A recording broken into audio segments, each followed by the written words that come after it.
Hey there, y'all. Disney D Prince here today.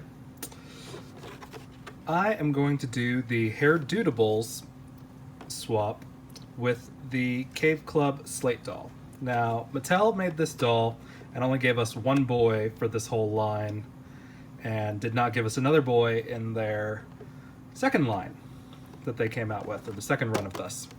So I'm going to make my own with this Hairdudeable.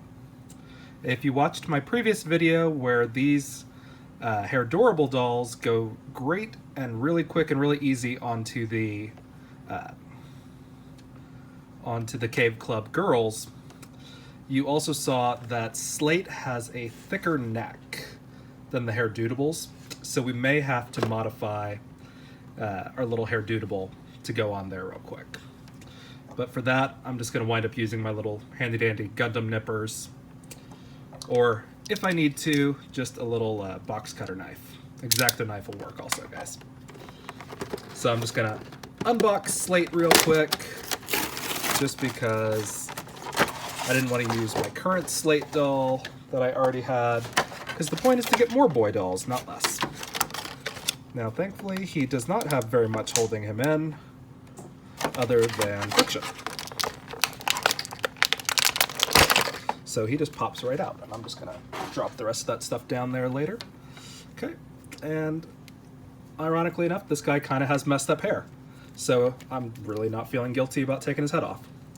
Now, I took his head off ahead of time with my previous Slate doll, just to figure out what the neck peg looks like, and it does just look like a thicker version of the girls. And so it does just come off like that. You don't have to really heat it or anything like that. And the same thing is going on these Hairdudeables.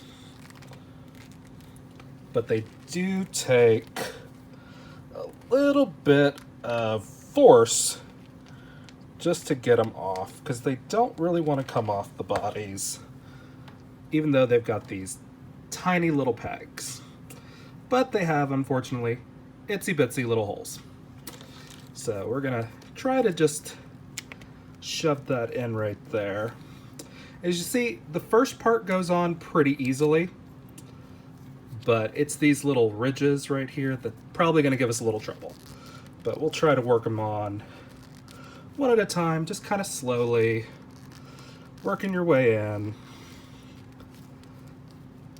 But we are going to... It's not looking like it wants to accommodate us very much, so I'm just gonna do a little nip here in the back. Not enough as to be super noticeable once it gets down further, but hopefully just enough to get us over those bumps. And I was right, it did. Unfortunately, right there. Boom. Okay. And boom, right there. And see, his neck is a little more noticeable than I would have liked. And with the doll with longer hair, that wouldn't be so much of an issue. But if you cheat him to the back, or maybe just do an even smaller nip, or maybe just heat the head up a little bit. I didn't heat this guy ahead of time like I normally would, because their joints on their necks don't break and they don't have a chance of breaking. But again, we have Slate, you know, his little head on that big ass body, but he doesn't stay on there because his neck hole is much larger than the other ones. But here we have a nice handy dandy little Cave Club guy. And I think he looks a little more qualified to be a painter with those color palettes. You know, we throw a little bit of paint splotches on his face, maybe, and all of a sudden we got a nice handy-dandy little Cave Club doll. As you notice, the skin tone's a really good match, which is why I picked this doll to do first.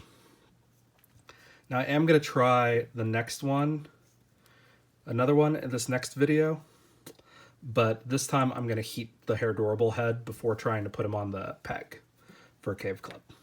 But I'm just going to stick him over here, and that's going to be it for this video, guys.